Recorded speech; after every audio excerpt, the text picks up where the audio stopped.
Doctor Agarwal's கண் மருத்துவமனை இலவச கண் பரிசோதனையை வழங்குகிறது. Book appointment now. கன்னியாகுமரி மாவட்டத்தில் கொட்டாரம், புத்தளம், மணக்குடி, அகத்தீஸ்வரம், சாமித்தோப்பு உள்ளிட்ட பகுதிகளில் பலத்த மழை பெய்து வருகிறது. இது குறித்த விவரங்களோடு இணைக்கிறார் எமது செய்தியாளர் தங்கலிங்கம். தங்கலிங்கம், விவரங்களை வழங்கலாம். வணக்கம். கேரளா மற்றும் மலையோர பகுதிகளில் தென்மேற்கு பருவமழை மீண்டும் தீவிரமடைய வாய்ப்புகள் உள்ளதாக இந்திய வானிலை ஆய்வு மையம் தெரிவித்திருந்தது. அதன்படி கன்னியாகுமரி மாவட்டத்திலும் மழைக்கான வாய்ப்புகள் இருப்பதாக அறிவுறுத்தியுள்ளது. இதன் முன்னோட்டமாக குமரி மாவட்டத்தில் மலையோர பகுதிகளில் மழை பெய்து வருகிறது. இந்நிலையில் மாவட்டத்தில் இன்று காலை மேகமூட்டம் காரணமாக கருமேகங்கள் சூழ்ந்த நிலையில் திடீரென அரை மணி நேரத்திற்கு மேலாக மழை பெய்து வருகிறது.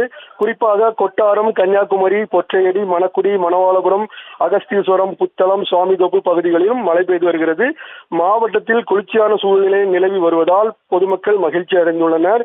அதே நேரம் மழையினால் சாலையில் உள்ள பள்ளங்களில் தேங்கிய மழை நீரால் வாகன ஓட்டிகள் மிகவும் சிரமத்துக்கு ஆளாகி வருகின்றனர். மேலும் முகப்பு விளக்குகளை வாகனங்களில் எரிய விட்டபடி செல்கின்றனர். விவரங்களுக்கு நன்றி தங்கலிங்கம். டாக்டர் அகர்வால்ஸ் கண் மருத்துவமனை இலவச கண் பரிசோதனையை வழங்குகிறது. Book appointment now.